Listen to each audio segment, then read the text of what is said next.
Hello दोस्तों, JEE mains 2023 में बहुत ही सिंपल एक क्वेश्चन पूछा गया जो कि आपके सामने है। क्या लिखा है?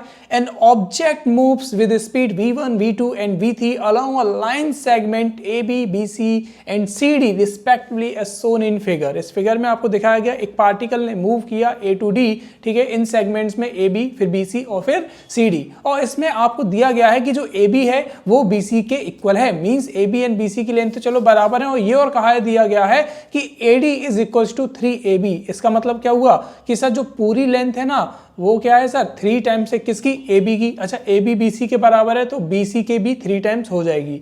अच्छा, आपसे क्या पूछा? आपसे पूछा गया है then average speed of the object will be. Sir आपको चारों ऑप्शन में से ये बताना है कि उस ऑब्जेक्ट की एवरेज स्पीड क्या होगी। चलिए जी समझते हैं इस बात को बहुत ही इजी तरीके से। आपके सामने क्या दिया है सर? वो पाथ दिया है A B C और D, ठीक है। अब आपको क्या क्या पता है सर? आपको पता है AD बराबर है 3AB के और AB BC के इक्वल है। अगर मैं मान के चलता हूं AB और BC को अगर मैंने D कह दिया, समझना, तो AD आपका क्या हो जाएगा 3D। अरे भाई AD इक्वल 3AB था ना, तो AB की जगह क्या रख दिया हमने? D रख दिया। अच्छा, तो CD क्या होना चाहिए?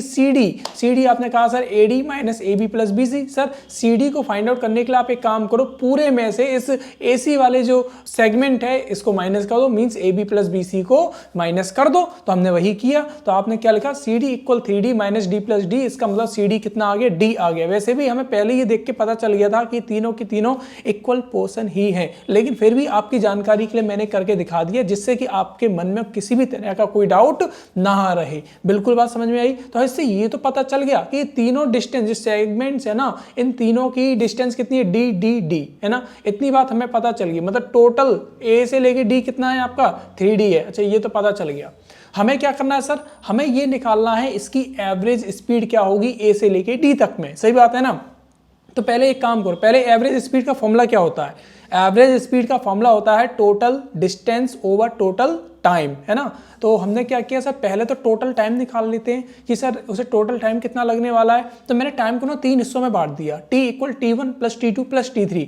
अभी T1 T2 T3 क्या है सर? T1 वो टाइम है जो जब उसने A से लेके B तक क्या की थी सर? डिस्टेंस कवर की थी। ऐसे ही T2 क्या है? B to C तक का टाइम है, और T3 क्या है? C से लेके D तक का टाइम है। अच्छा, हमें पता होना चाहिए कि सर उसकी वेलोसिटीज क्या थी इन सेगमेंट में। तो हमें पता है सर उसने A से लेके B तक V1 स्पीड में, ठीक है, B से लेके C तक V2 और C से लेके D तक V3 स्पीड में उस डिस्टेंस को क्या किया है सर? कवर किया है। तो हमने क्या किया सर? अब हमने एक काम करो, टोटल टाइम निकालते हैं। टाइम इक्वल कितना होता है सर? Distance upon speed. तो आपने लिखा sir T equal D over V1 plus D over V2 plus D over V3। अच्छा जी, इतनी बात कंप्लीट है। हमें क्या चाहिए सर? अच्छा, यहाँ पे D को कॉमन ले लिया तो इस तरीके से आ जाएगा। एक और लाइन लिख लेते हैं, तो T इक्वल D, जब आप नीचे एलसीएम लोगे तो V1 V2 V3 आएगा, और जब ऊपर, ठीक है, ये कॉमन मैथ है, आप कर सकते हो। ओके, तो सिंपल सी बात है। तो आपके पास टोटल टाइम आ चुका है, और टोटल टाइम के बाद आपको क्या चाहिए सर? टोटल टाइम के बाद आपको चाहिए एवरेज स्पीड, और एवरेज स्पीड का फॉर्मूला क्या होता है sir? Total distance over total time.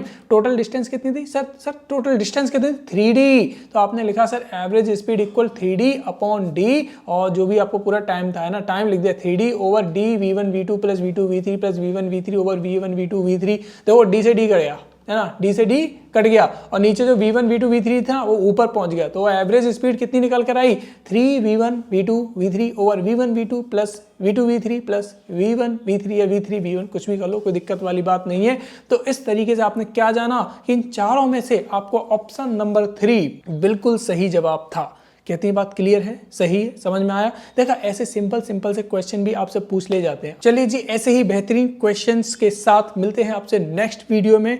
उम्मीद है आप अपनी तैयारी को अच्छे तरीके से कर रहे होंगे। चलिए जी, मिलते हैं आपसे नेक्स्ट वीडियो में। Bye bye.